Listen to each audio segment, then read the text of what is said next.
ሰማይ ይስማ ምድርም ታድምጥ የምድር መሠረቶችም ይደንግጡ።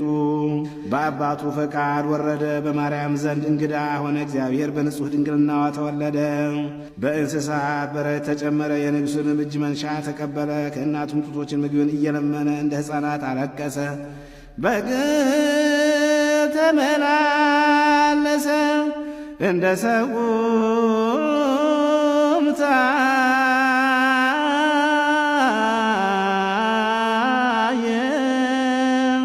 በየጥቂቱ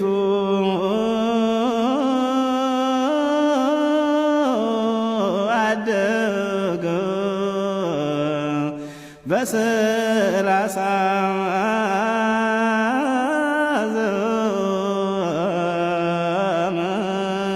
ዘመኑ በዮርዳኖስ ተጠመቀ። እንደ ሰው ሆኖ ለመጾም በገዳም አደረ። ከዲያብሎስም ዘንድ ተፈተነ። የጨለማ መኳንንት በአምላክነቱ ኃይል ሻረ።